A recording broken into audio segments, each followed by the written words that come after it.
Am I the asshole for ruining my friend's honeymoon? So, my friends married during COVID and finally this month they will go on their honeymoon. They will visit multiple countries, including mine. We met about 3-4 years ago online. We talked and seen each other through web sometimes and now, it is finally time to meet in person. As they will be staying in my country for a couple of weeks, I offered them my house, so we could spend more time together. However, only a few weeks before their arrival, they say that in order to enter my country I need to sign a responsibility statement for foreign nationals and borders service, in which I inform my home address, the days they are staying, and I confirm that I am responsible for them and I have to cover the costs monetarily if something goes wrong during their stay. I was alarmed and not sure if I wanted to take that responsibility. And why, you might ask, aren't they your friends after all?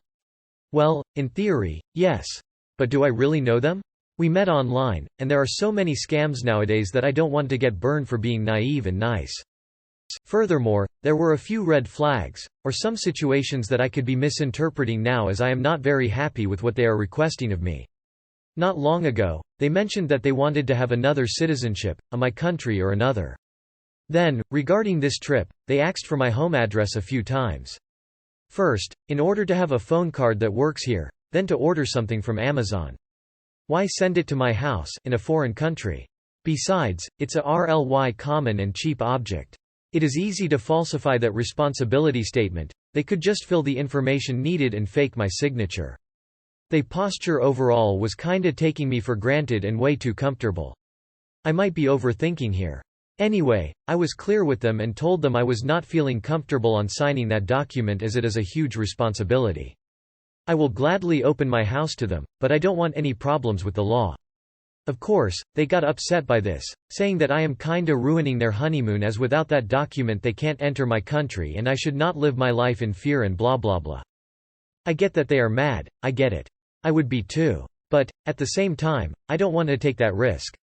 Also, their attitude was not the best. First they only advised me about that document only 2 weeks before their arrival and they kinda started to throw rocks instead of trying to reason me and reassuring me I have nothing to worry about. The reason I am posting this here is to see another points of view, as mine could be biased. What do you think? Am I the asshole? And #X200B. P.S. In the meantime, they found another friend, just within a few hours shocked face. And they will stay with him and he will sign that responsibility statement. Also, they added something like it will be even better than staying with me. And #X200B. Too long did not read. Friends are asking to sign a responsibility statement for them and I don't want to. Not the asshole. It sounds like they were trying to establish a history of residency in your country by using your address as their mailing address. Not the asshole. Check your credit report, though. I am curious, because I have never heard of this responsibility statement, which sounds incredibly oppressive. What country are you from? Not the asshole. They could stay at a hotel. Once a booking is paid and made for their dates, that's the responsibility. Asking you to take it is all kinds of shady. If they decide to stay on, and stay in the country after and anything they do is on you for enabling them. Yeah. No. You did the right thing. It sounds like kinda a scam. Am I the asshole for telling my mom can't have the family she wants anymore? A few weeks ago my mom told me she wanted to sit me, 16 female, down and for us to talk about the stuff we have going on. Our relationship has been tumultuous since I was 10 or 11 and my mom told me she wanted us to get back on track and to figure stuff out. BG. My mom remarried when I was 9 after my dad died when I was 6. My parents were only 19 when they had me and married while my mom was pregnant. My mom came from a household with a lot of steps and halves and baby mamas and baby daddies. She wanted something different for herself and for me. She and my dad had been together for 2 years at that point and they loved each other so marriage wasn't an issue. Sadly Dad died when I was 6 after getting sick with the flu. My mom met her second husband when I was 8 and married him when I was 9. They told me he was going to adopt me and I said no. It was the very start of our relationship issues. Mom and her husband did not listen to me and we made it all the way to the court and the adoption was going to be approved, but then the judge wanted to speak to me and I said I didn't want it. The judge surprisingly listened. That's when stuff got bad. But it really got worse when I refused to call her husband dad and refused to acknowledge him as just my dad. She also yelled really loud at me for saying half siblings instead of just siblings. When we spoke she told me how much pressure she felt on her shoulders. She said she was judged a lot as a kid for being a stereotypical black kid with stereotypical black family problems like the mostly deadbeat dad and the revolving door of men and kids with all kinds of moms and dads. She always dreamed of having a nuclear family, and when dad stood by her and they got married she was so relieved they could have that. And she said the judgment came again though because they were so young having me. She went on to say that when she remarried, it was important for her that I embrace her husband as my dad because of the respect and love it shows, and to the outside world it shows she's actually a good mom and they were wrong. She brought up how people judge us. That I have gotten comments about not calling her husband my daddy from busybodies. She told me she gets them and worse because they blame her for it. She also brought up the fact that her dream was always to have a nuclear family and that I could help us have that and just accept that my family had to change after death and embrace everyone fully as though they are meant to be here, and that my refusal to say sibling, dad makes it look like they aren't meant to be here. She asked me to consider all this for her dream, and so people won't judge her. I told Mom she can't have the family she wants anymore. I said she can still have a family. She already has that. But she can't make us something we're not, and I don't want us to be the family she dreams of. Mom was pissed and yelled at me again, and she has been visibly angry ever since. Am I the asshole? Not the asshole. Your mother needs to stop worrying about what others say. It's a generational thing. Young people just don't give a damn about what people think or past expectations. They are on their own path, they are not bothered by history because they make their history. Mom needs to talk to a therapist. NYA at all. You spoke the truth. I only see clarity. Your mum can't force what isn't. Not the asshole. Your mother should care more about your boundaries than the judgment of other people. Sorry, you've got to deal with that. Would it be alright if I asked what sort of relationship you have with her husband? Does he treat you well and take care of you? Whatever that answer is, it doesn't change what I said, and you are entitled to feel however you'd like to feel about the situation. P.S. Sorry to hear I bore your father. Not the asshole, and it's sad that your mom is pinning so much of her self-esteem on pretending her family is something it's not.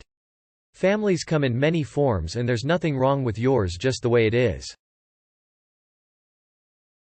Am I the asshole for treating my stepson differently to my biological son? I, 38 female. I'm a mother to my biological son Kai, 10 male. And a stepmother to my husband James's, 42 male, son from his first marriage, Luca, 12 male. This subject has been the source of some arguments in our family, so looking to get some honest opinions. James and I have Luca every Thursday, every other weekend and parts of school holidays. Luca's mother remarried a man who is a lot wealthier than us, and so the kid has a lot of nice stuff, designer clothes, games consoles, goes on fancy holidays with them, etc. We aren't on the poverty line by any means, but times are tough and we don't have a lot of disposable income right now. This December I want James, Kai and I to go on holiday because we haven't been away at all this year. James wants Luca to come because he thinks it isn't fair if Kai goes on holiday and he doesn't. However, Luca has been on fancy holidays abroad twice this year with his mum and stepdad, and we would struggle to afford flights, meals etc. for a fourth person. We didn't really argue about this, as I think if James can find the money then Luca definitely should come, but it's more about this perceived unfairness that I think isn't true. Because by that logic it's unfair on Kai that he didn't also get to go on 3 holidays this year. I don't think that's true, I'm just saying that logic cuts both ways. The unfairness rose its head last week again though when I bought Kai a Nintendo Switch because he did really well at school, and I didn't have the money at the end of the school year but I do now. James said to get big presents for one child and not the other was again unfair. It didn't seem to matter that Kai's was a reward, and that Luca has a Switch already anyway, but that I can't treat them differently. James gave another example that I occasionally take Kai to the cinema on a Tuesday, weds. We have 2-for-1 tickets on Tuesday, weds with our car insurance, but not on a Thursday when Luca can come. This is treating them unfairly, even though it's purely a ticket cost thing. Cinemas are so expensive if 4 of you go. Of course, Luca goes all the time with his mum and stepdad. So now I'm a bad stepmother because of these examples, and I'm so frustrated by it. I love Luca and I'm not trying to exclude him at all. But our kids are in different situations and surely it's unfair on Kai to not do nice things for him if we can't necessarily do it for both every single time. James has been quite nasty. He has a bit of a temper, suggesting I'm not happy to have Luca as my stepson, when that isn't true at all. Am I the asshole? Edit. Kai is James's biological son. Sorry, I thought that was obvious, but I realize it's only obvious to me. Edit 2. Yes, we should have amended the plans for the holiday to go to a more affordable place so that we can bring Luca, rather than making it reliant on the funds being available. I 100% accept that, and I feel like an absolute idiot and a dreadful person for not immediately doing so. You are the asshole. It's not about the number of holidays that Luca gets to go on versus holidays for Kai. It's about Luca getting the quality time with his dad. Info. How is this vacation being paid for? Because I'm curious why you're saying your stepson can come as long as your husband figures out how to pay for him. Why aren't you figuring this out together? You are the asshole. You need to stop comparing households, and ensure the children are treated equal while under your care. Also, maybe talk to someone about the obvious jealousy you have towards Luca's mom and stepdad. You are the asshole. You are giving a lot of examples of what you do without Luca. What do you do with Luca? Does he have any experiences with you as a family, or is it just you three? Is Kai your husband's biological son? As a father of now adult men, I can tell you the first thing I struggled with when parenting two children with different needs. Parenting them individually to their specific needs but having the appearance of equity, fairness.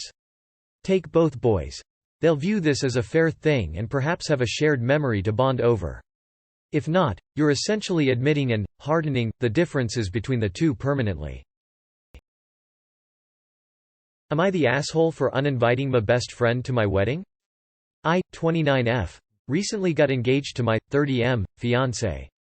My boyfriend, Hannah, 29F, and I have been close in school. She got W her boyf, Rob, 31M, the same year as I got W my fiancé. She routinely complains about how inconsiderate and insensitive Rob is. She's a sensitive person, so he really can be nasty, though she mostly excuses it as banter. I keep my opinions to myself because I just want her to be happy and don't want to draw a wedge between us.